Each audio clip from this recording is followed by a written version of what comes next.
यहाँ तो कम जो कि भैया अपनी कोट लेके ओ हेलो गाइस, आप सब कैसे हो। तो हमने आज प्लान किया नाग टिब्बा में ट्रैक करने का। तो अभी लगभग सुबह के 7 बज रहे हैं और हम बस पंतवारी विलेज के लिए निकलने वाले हैं, जो यहाँ से लगभग 110 किलोमीटर। तो गाइस चलो चलते हैं। क्या? Let's go guys, let's go. या गाइस, चलो चलो गाइस लेट्स गो। तो गाइस फाइनली हमने निकलना शुरू कर दिया है और निकलते हैं। लगभग 3 से 4 घंटे के अंदर हम पहुंच जाएंगे नाग टिब्बा। उसके बाद वहाँ से हम ट्रैकिंग स्टार्ट करेंगे। तो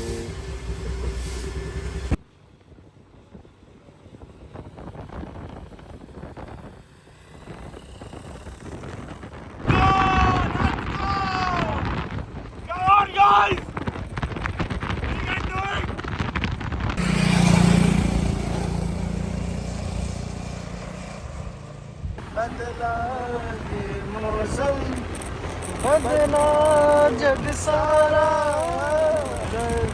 मेरे मन को किया तूने क्या इशारा। नाश्ता हो गया है नहीं? सेट सुट तरीके से हो सकते हैं भाई। यार बढ़िया मजा आ रहा है। भाई आओगे तो यहाँ नाश्ता करने जरूर आना, ये जगह बहुत प्यारी है भाई। भैया जो पकौड़ी दे रहे हैं ना, एक नंबर। पर रेस्टोरेंट बहुत अच्छा था यार। यहाँ पे जो खाना था ना, मतलब हाईली रिकमेंडेड। अगर आप यहाँ आ रहे हो तो समोसे और पकौड़ी विद चाय, इट वुड बी मैंडेटरी है। मैंडेटरी है, फिनोमिनल है। अच्छा चलो चलो। सत्य भाई हेलमेट क्यूट लगता है ये बॉय। बाकी बहुत प्यारे प्यारे लैंडस्केप है यहाँ पर, जैसे कि आप देख सकते हैं। बाकी यही करना है यार, बाकी तो मैं हूँ। और क्या सिस्टम है भाई, बाकी तो मैं हूँ। बाकी हम आपको सब चीज़ बताएंगे आगे के रास्ते बारे में। ये आ गए हमारे दोस्त।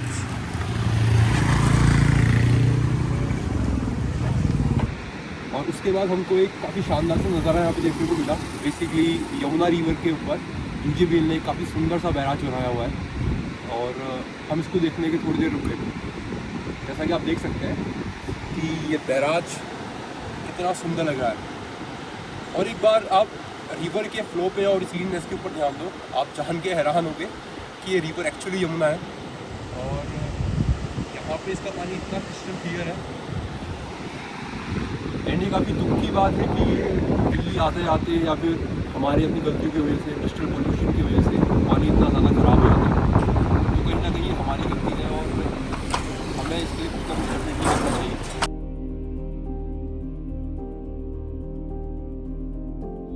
मेरा मन जैसे 2 हिस्सों में बट गया था। एक हिस्सा अभी भी उस नदी के किनारे अटका था, उस क्यों में खोया हुआ, उस सच्चाई में जिसे हम सब जानते हुए भी अनदेखा कर देते हैं। इतनी जिंदा और साफ नदी को हम इंसान कैसे गंदा कर देते हैं। और दूसरा ठीक इस पल पे, इस सड़क पर चेहरे से टकराती हुई हवा के बीच और चारों तरफ ये ऊंचे ऊंचे पहाड़। एक अजीब सा एहसास था ये, मानो आप एक जन्नत से गुजर रहे हो और साथ में एक खोई हुई जन्नत का सवाल अपने सीने में लिए जा रहे हो। सफर रुक नहीं सकता था। एक सफर का अंत अक्सर नए सफर की शुरुआत लेते हुए आता है। हम आगे बढ़ चले, पर उस सवाल का क्या? वो सवाल भी शायद हमारे साथ नाग टिब्बा की चढ़ाई चढ़ने वाला था। Let's go baby. Light weight baby. इतना टेस्टी एक्सपेक्ट नहीं किया था, देखना पड़ेगा।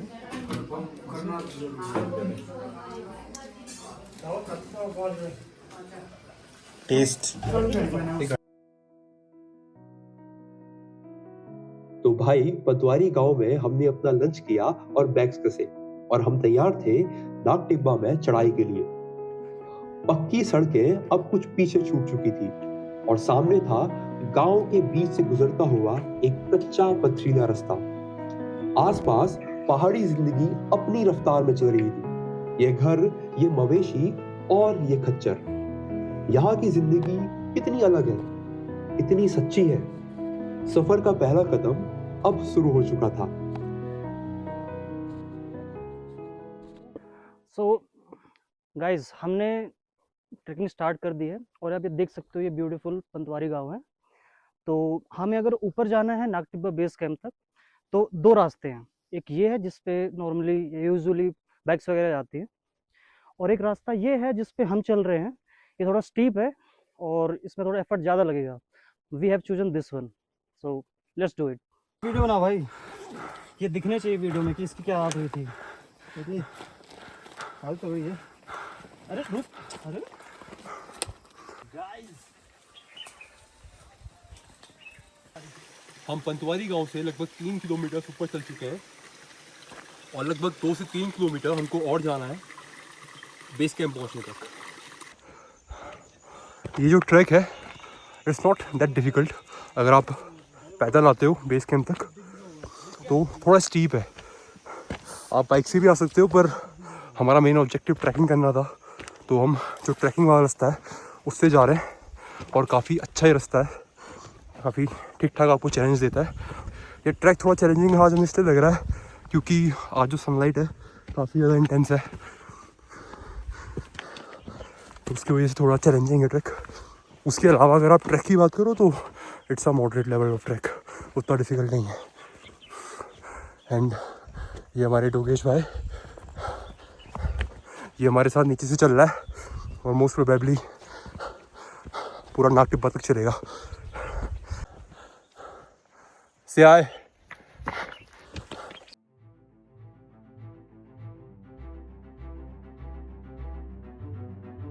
यार, देखो जब तुम अकेले ट्रैक पे जाते हो ना तो एक चीज तो पक्की होती है, वो है कंफ्यूजन। हम बस एक पहाड़ को सामने देखकर उस पे चढ़े जा रहे थे। दिमाग में बस एक चीज थी कि इस चोटी के ठीक उस पार शायद हमारा बेस कैंप होगा। और जैसे तैसे हम फाइनली उस पहाड़ी की टॉप पे पहुंचे। हम बेसिकली नाग टिब्बा के बेस कैंप की तरफ जा रहे थे। आई गेस हमने एक गलत टर्न दे लिया है, उसकी वजह से हम एक दूसरे माउंटेन की पीक के ऊपर आ गए हैं और हमको यहाँ से दिख रहा है बेस कैंप। बेसिकली इसके आगे एक और माउंटेन है, हमें दोबारा नीचे आना पड़ेगा। उसके बाद फिर एक और माउंटेन आएगा, मोस्ट प्रोबेबली वहाँ बेस कैंप होगा। लेकिन ये नज़ारा, 1 घंटा हम एक्स्ट्रा चल चुके हैं लेकिन ये सब देख के लग रहा है कि यार वर्थ इट था। थोड़ी देर यहाँ बैठते हैं, उसके बाद जाते हैं बेस कैंप की तरफ। और सारा ये दिखाई देगा आपको, डाउन दिखाई देगा। ये साइड यमुनोत्री है, ये साइड गंगोत्री है। ये इलाका है बहुत अच्छा। तो मतलब पूरे हिमालयस वहाँ पे जाने के मेरे को 13 साल से दौड़ दौड़ के तो थक रखा हूँ इसमें। मैं तो गाइडिंग का काम करता हूँ। मैंने तो हमारे राजमा और ये होते थे, मक्की होती थी, मटर होते थे, आलू होते थे, सारा इस बार खत्म है। आलू तो नहीं लगाया, अब कम लगाते। आलू यहाँ इस खेतों में लगता है बस, सिंगल उसमें मटर ऊपर हो बस, और नहीं। वही नहीं रही 4 महीने तक बारिश हुई बहुत जबरदस्त। हमने नीचे सेब का वो भी देखा। बगीचे है, सेब के भी है, सेब सेब के कम है। ये साइड से कट गए, लोगों ने काट दिए। इस साइड भी थे सेब के बगीचे, वही है एक ही पैसा। और कितना मतलब वैसे कितना लेते हैं? अगर एक लेते हैं, अब तो रेट गिरा रखा लोगों ने, सालों ने बहुत कम कर दिया। हमारे तो गाइड का तो है ही, जो है हमारी 1200 है। पर लोगों ने, जो हमारे लोकलों ने इधर भी ऊपर सांकरी हर जगह रेट गिरा रखा है। यहाँ स्टार्ट है 1000 से स्टार्ट। हाँ, 35-4000 तक ग्लाइड। खाना पीना सब उसके अंदर होता है। हाँ, 1000 का तब होगा जैसे 4-5-7 लोग होंगे, पंतवाड़ी होगा। और अगर नीचे से आएगा, देहरादून की बुकिंग हुई ना सारी, तो लेगा 25-3000। तो इसमें क्या क्या इंक्लूडेड है? मतलब क्या इसमें मिलेगा, शाम को मिलेगा आपके, कोई तो मैगी देते इस टाइम, मैगी चाय, कोई पकौड़ी चाय, उसके बाद मटर पनीर, दाल, रोटी, चावल, उसमें कोई ब्रेड है, किसी की मैगी है, सब।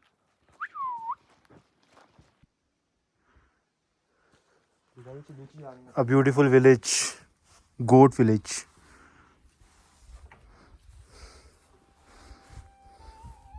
With some beautiful dogs.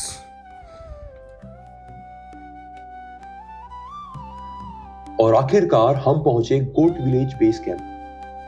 यहाँ वक्त जैसे थम सा गया था। ये ढलती शाम, ये दिन और रात के बीच का जादुई ठहराव, इसने हर नजारे को सोना कर दिया था। दिल ने जोर से कहा, बस रुक जा, यहीं बैठ जा, और भागना क्यों है? शायद जिंदगी भी तो यही है, हम हमेशा अगली मंजिल के पीछे भागते रहते हैं। जो अब है, जो आज है, जो यहाँ है, इस खूबसूरत पल को हम कभी जी नहीं पाते। लेकिन वक्त और अंधेरा ये किसी के लिए नहीं रुकते। हमें अपने कल के लिए इस खूबसूरत आज को छोड़ना पड़ रहा था। तो इस सुनहरे पल को अपनी आंखों और दिल में कैद कर कर हम एक बार फिर रात को हराने के लिए आगे बढ़ चले। तो हमको चलते चलते लगभग 10 किलोमीटर हो गए हैं और हमने 12 बजे नागटिब्बा के लिए ट्रैकिंग स्टार्ट कर दी थी और हम फाइनली अब बेस कैंप के ऊपर हैं। आप पीछे देख सकते हो, वो बेस कैंप है। यहाँ पे आपको काफ़ी अच्छे अच्छे रिजॉर्ट्स दिख जाएंगे और काफ़ी अच्छे अच्छे होटल्स दिख जाएंगे, जहाँ पे अगर आप स्टे करना चाहते हो तो आप कर सकते हो। यहाँ से हमारी जो मेन नागटिब्बा की ट्रैकिंग है वो स्टार्ट होनी है। ये प्रवेश द्वार है और यहाँ से हमारा जो मेन कैंपिंग है वो स्टार्ट होनी है नागटिब्बा की तरफ। बेस कैंप से थोड़ा नीचे तक 1 किलोमीटर तक आप कार या बाइक से आ सकते हो। हम बेसिकली पैदल आए थे, पर अगर आपको कार से आना है तो वहाँ से आ सकते हो। लेकिन इसके बाद जो पूरा ट्रैक है वो पूरा पैदल है और इसके ऊपर जो ठंड है वो काफ़ी ज़्यादा बढ़ने वाली है। सो चलते हैं आगे के ट्रैक की तरफ।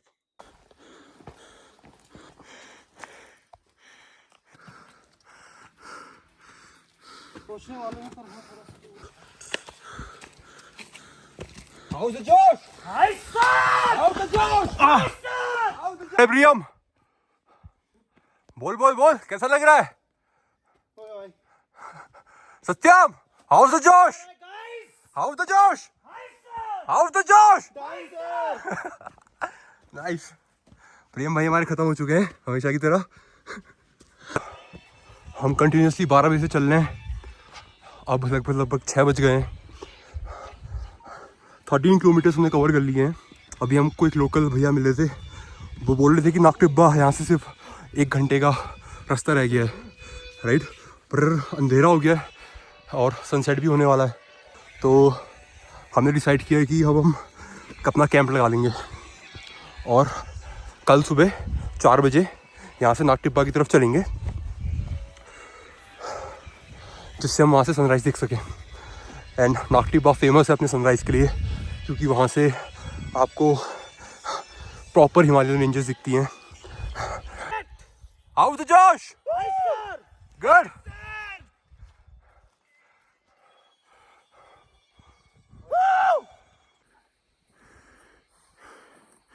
Winter line. 1:30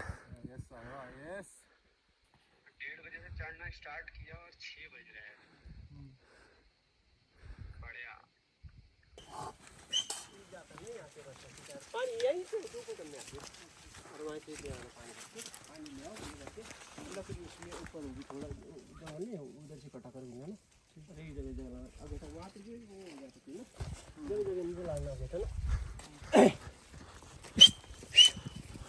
ये भैया अपनी गोट लेके आए हुए हैं इधर, इनको चला रहे हैं और रात हो गई है, हमारा पानी भी ख़त्म हो गया है। तो भैया ने हमको बताया कि नीचे एक छोटा सा स्रोत है पानी का, तो हम वहाँ पानी लेने जा रहे हैं। पूरा अंधेरा हो गया जंगल में।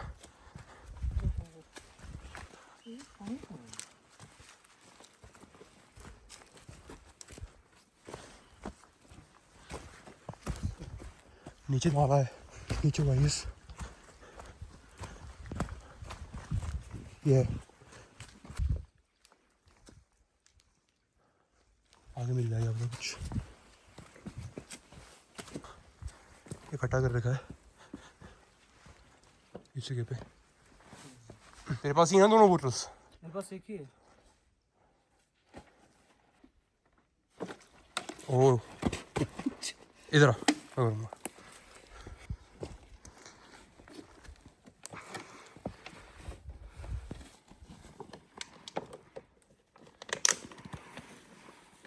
तो गाइस हमने पानी भर लिया है,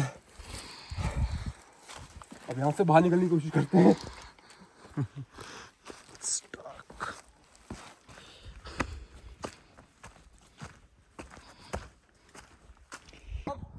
सो गाइस हम अभी पानी लेके आए हैं और आप ये व्यू देखो, कितना प्यारा व्यू है।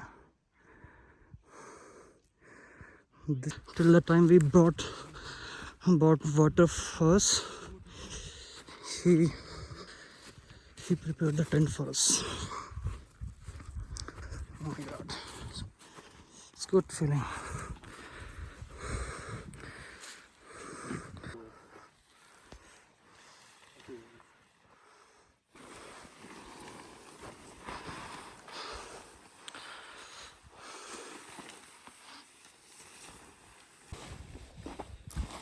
तो अपना वो लाया ना, जैकेट लाया ना मोटा वाला।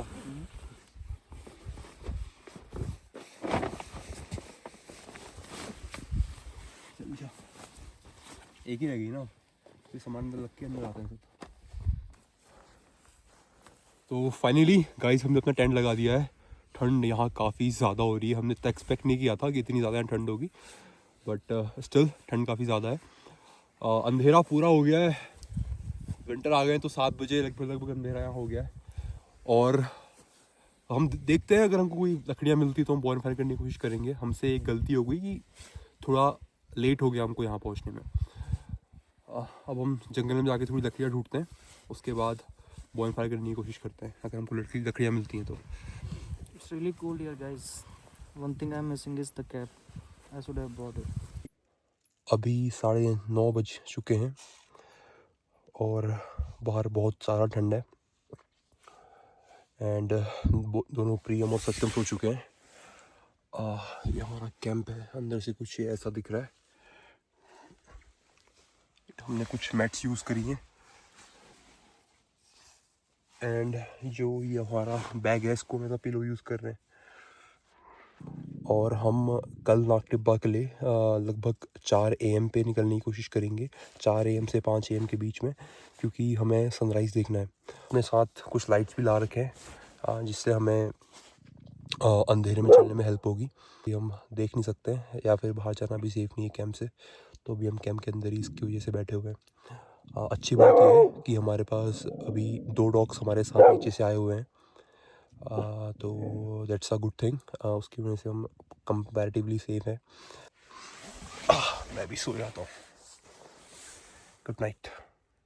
लगभग 12:30 बजे हो गए और मेरे सर पे ना एक बल जाता है और मुझको लगा कि यार ये क्या हुआ। तो मैंने पीछे मुड़ के देखा तो देख सकते हो कि जो ये वाला एरिया है यहाँ पे कोई बैठा हुआ है। ये कोई बल जा रहा है ना, यहाँ पे एक जानवर है जो बैठा हुआ है, राइट। तो मुझको लगा कि यार जानवर है, कोई डॉग वगैरह बैठा हुआ। मुझे लगा कि जो हमारे डॉग थे हमारे 2 साथ में, वो उनमें से कोई बैठा होगा। लेकिन मेरे को रियलाइज़ हुआ कि यार फिर चारों तरफ बहुत ज़्यादा तेज़ आवाज़ें आ रही हैं। सो मैंने सबको उठाया, राइट। ये सत्यम भी उड़ी है और प्रेम भी उड़ी है। तो फिर हमने क्या किया कि थोड़ी देर इसको नेट को हमने खोल के देखा कैंप के बाहर क्या है, और हमें रियलाइज़ हुआ कि हमारे जो टेंट है उसके चारों तरफ नील गाय का झुंड आया हुआ है, right. And they look literally very बल्की, वो काफ़ी बल्की सी लग रही हैं। और हमारे लगभग टेंट के आगे 2 गायें हैं, 2 गायें यहाँ पे हैं और एक गाय इस तरफ है। जंगली जानवर आते हैं जैसे नीलगाय, तो obviously it's scary but fun. Having trekking में यही तो अलग है। We are having a real adventure भाई। प्रियम भाई जो अभी सो चुके थे, तुम्हें कैसा लग रहा है? बाघ आना चाहिए था, ये छोटे मोटे से काम चलेगा। बाघ इनको चाहिए भाई, बड़ी चीज़, बड़ी छोटी मोटी नहीं। भाई सब कुछ दिख रही होगी। यहाँ पे हमको एक गाय दिख रही है। बाहर जाना भी हम अवॉइड ही कर रहे हैं। आप देख सकते हो कितनी ज़्यादा बड़ी है नॉर्मल गायों से। एंड कम से कम 4 या 5 गायें हैं जो हमारे पूरे कैंप के आसपास हैं। एक तो जैसे हमारे पीछे ही बैठी है टेंट के, सो रही है वो सो गई है। कल से उठाएंगे उसे, कल से उठाएंगे। नाग टिब्बा भी जाना है। नाग टिब्बा भी जाना है। अब हम भी रेस्ट करते हैं, बंद कर लो इसे। तो क्या अब कोई ऑप्शन नहीं है। अब यहाँ पे जो पीछे गाय बैठी हुई है इसके बगल में ही सोना पड़ेगा। एंड होप सो कि वो कुछ ना करे, राइट। वैसे इतनी कोई रिस्क की बात है नहीं, कुछ करिए भी तो देखा जाएगा। बाकी हमारे पास प्रियम भाई हैं हमें संभालने के लिए, है ना। शेर दिला दे, शेर दिला आपने, है ना प्रियम भाई। शेर दिला दे, शेर दिला दे। सो जाओ फिर सत्यम भाई आप भी। चलो लेट्स गो स्लीप। तो गाइस सुबह के 4:30 बजे हुए हैं और अब हम सभी उठ गए क्योंकि हमें समिट के लिए जाना है नाग टिब्बा की। एंड बाकी सब भी उठ गए हैं दिखाने की कोशिश करता हूँ। हाँ, ये प्रियम है, Satyam. Hello everyone, good morning. Good morning guys, good morning. Such a beautiful day. How is the josh today? Aye sir. Aye sir तुम कह रहे हैं, लेकिन ठंडी बहुत हो रही है भाई, ठंडी बहुत हो रही है। तो गाइस, हमने फाइनली अपने कैंप को रीपैक कर लिया है और अब हम लगभग अभी भी कितना टाइम हो रहा है? 5:30 हुआ है और हम जा रहे हैं श्री नागटिब्बा की समिट के लिए। पीटर ये कल से हमारे साथ है और इनफैक्ट रात भर इसने हमारी प्रोटेक्शन करी है और अभी भी हमारे साथ ही चल रही है। तो लेट्स गो।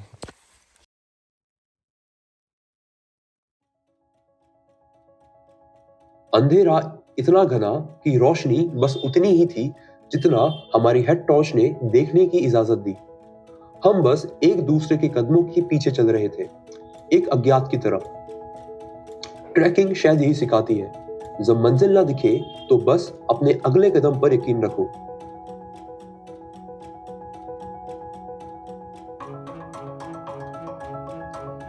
और फिर रात ने हार मानना शुरू की। आसमान में जिंदगी के रंग घुलने लगे। ये सिर्फ उजाला नहीं था, ये थी क्लैरिटी। वो रास्ता जो अब तक धुंधला था, वो हमारे सामने साफ बिछा हुआ था।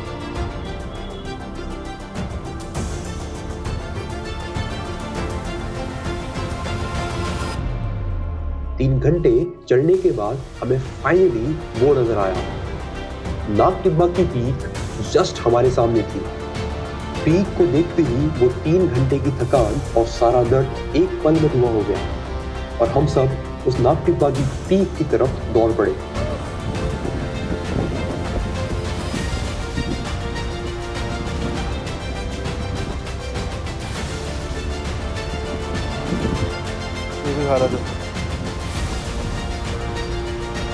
This is what we're craving for.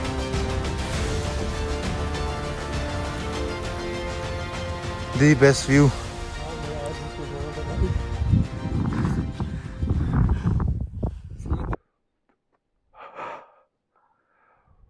Finally guys, हम गढ़वाल की सबसे हाईएस्ट पीक नागटिब्बा के ऊपर खड़े हैं। ये लगभग 9,900 फीट ऊंची है और आप एक बार यहाँ से व्यू देखिए, कितना शानदार व्यू है। यहाँ पे शिव जी की एक त्रिशूल रखा हुआ है। हवा काफ़ी तेज़ चल रही है। उस तरफ से आपको पूरी की पूरी हिमालयन रेंजेस दिख रही हैं, जो कि पूरी की पूरी बर्फ से ढकी हुई हैं।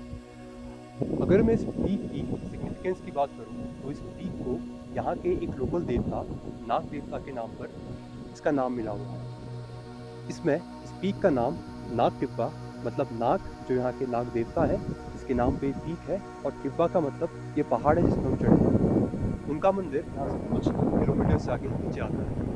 हम उससे ऊपर आ गए हैं। जब हम नीचे जाएंगे तो जो ये गढ़वाल रीजन है, तो यहाँ के लोगों का जो प्राइमरली जो लाइवलीहुड्स है वो एग्रीकल्चर और कैटल रेयरिंग पे डिपेंडेंट है। और जो नाग देवता हैं उनको a symbol of agriculture and prosperity की तरह देखा जाता है। तो इसीलिए यहाँ के लोग इनको बहुत ही एज अ डाइटी मानते हैं और इनकी वर्शिप करते हैं। जो जर्नी हमने कल सुबह स्टार्ट करी थी वो आज इस पीक में जाके खत्म होती है। लेकिन क्या सफर सच में खत्म हुआ? यहाँ 9,900 फीट पर मेरे कदमों का सफर पूरा हुआ है, पर उस सवाल का क्या जो इस सफर की शुरुआत में उस यमुना के किनारे मुझसे टकराया था। यहाँ उस ऊंचाई पर जहाँ हवा भी साफ है और आसमान भी, मुझे इसका जवाब नहीं मिला। मुझे मिला है पर्सपेक्टिव। पहाड़ आपको जवाब नहीं देते, वो आपको आपकी हैसियत दिखाते हैं। वो दिखाते हैं कि इस यूनिवर्स के सामने हम इतने छोटे हैं और फिर भी हमारी अंदर की हिम्मत इतनी बड़ी है। दुनिया के सबसे महान माउंटेनियर्स में से एक एडमंड हिलेरी ने कहा था, it's not the mountain you conquer but ourself. शायद यही हिम्मत, यही विल पावर हमें चाहिए उस जिम्मेदारी को निभाने के लिए जो उस यमुना ने हमें याद दिलाई थी। मिलता हूं आपसे एक नए सफर में और शायद एक नए सवाल के साथ।